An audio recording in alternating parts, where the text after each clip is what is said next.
Hi, when it comes to healing, I think empathy is just the way.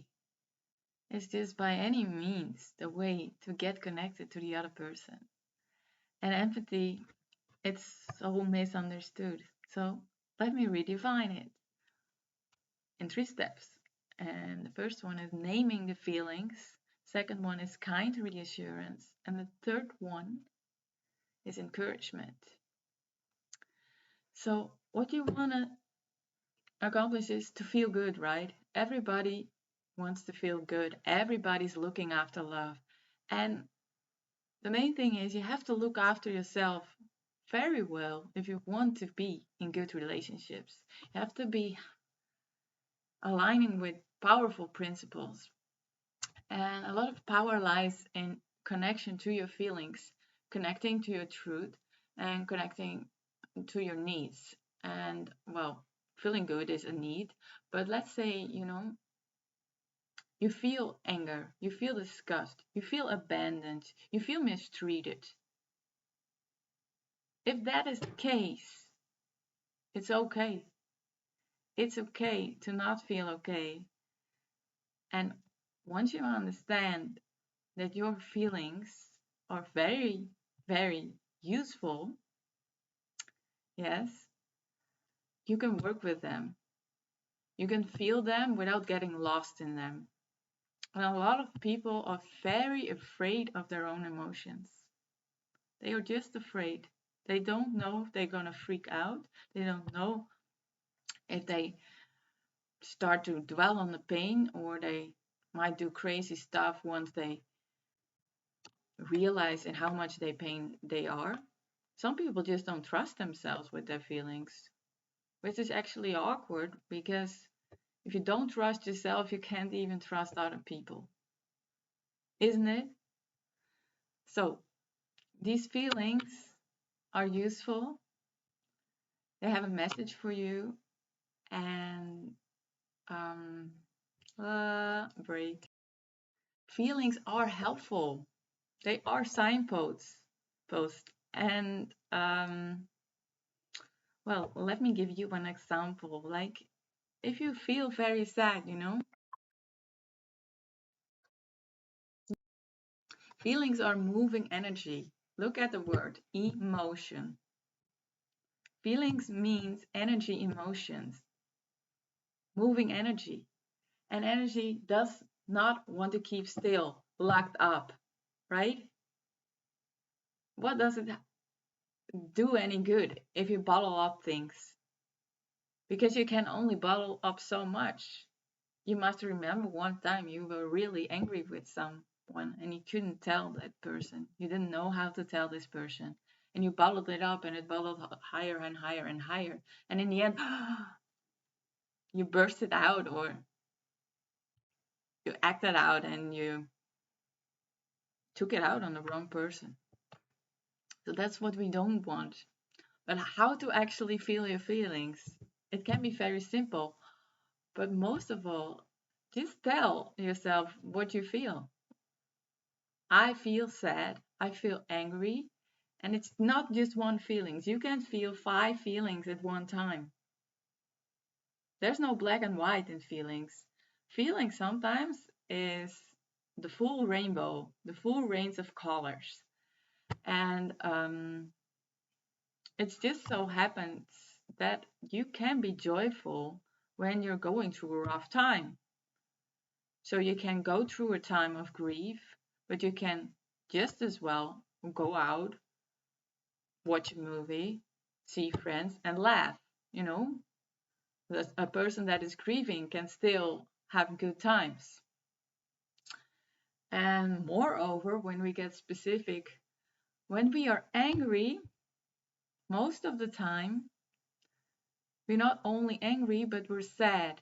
And in this society, we don't always feel safe to show our sadness. You might recall that someone crossed your boundaries and someone yelled at you, someone mistreated you. And the first feeling that comes up is disappointment. If you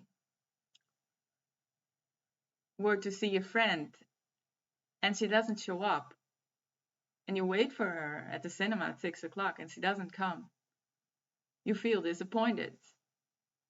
You feel confused because you don't know why she isn't coming. You feel maybe angry because he had stood you up before. And in the end, you feel sad because your friendship is in danger when she doesn't show up for the dates that you arrange. So in this case, you feel four emotions, right? And the other emotions can also be disgust. The fifth one, you can be disgusted with your friend not showing up for the third time. So how to deal with a full range of emotions? Which one to pick, you would say. And how would I tell this person? Or would I just shut down, stop calling her, and not pick up the phone when she calls me, stay angry for 3 weeks, and then give her the silent treatment? That's the way people deal with emotions. But I trust and I tell you, this is the worst option. But what I wanted to show you is that you can feel 5 emotions in one time. But most of all, the sadness is the core of it. Why is sadness the core of it? Because sadness always is in this purity of rainfall, this purity of saying, I wanted to have joy, and actually I was looking forward to it, and then you smashed my joy, you friend who stood me up, you smashed my joy and made me feel sad because I'm not gonna have a cinema date. I'm gonna be alone this evening in the cinema because you stood me up. And I think, in my view, I'm sure, this is sadness. But I think if you wanna express your sadness to her, you're not gonna go on the phone crying. You're not gonna go, oh, this is so sad. I can cry for weeks. Girl, you didn't come, and it is the saddest thing. No, you would say, girl, it's not okay to stand me up. If you weren't about to come, you should have called me. And this anger protecting you from feeling miserable, but actually the root emotion of anger, like the primary emotion, is always sadness. And sometimes anger feeds more anger. So if anger is your shield, to be clear, then think again, because if you want to maintain this friendship, it's better to talk about feelings, to say, I feel disappointed because I was so looking forward to it. I thought I was going to have a good time. And it makes me sad because I counted on it. And this is so much more honest to really express the feeling, because this other person, if this friend cares about you, she doesn't want you to feel disappointed. She doesn't want to feel disappointed herself. She can't relate. If you feel disappointed, she must know that it sucks to feel disappointed.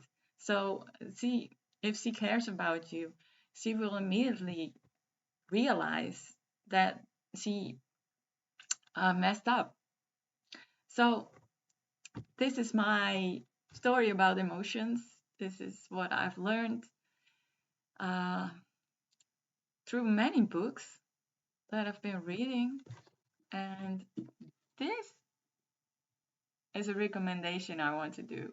Gibson is the writer, Lindsay Gibson. This is about emotionally immature parents. But maybe next time. I almost finished reading it. But emotions, they can be so helpful. So don't be scared to show them, especially with friends. In our society, often it's scary, or you just can't afford to show your tears. But when it comes to friendships, I want to encourage you to speak your feelings. That's all. Bye bye.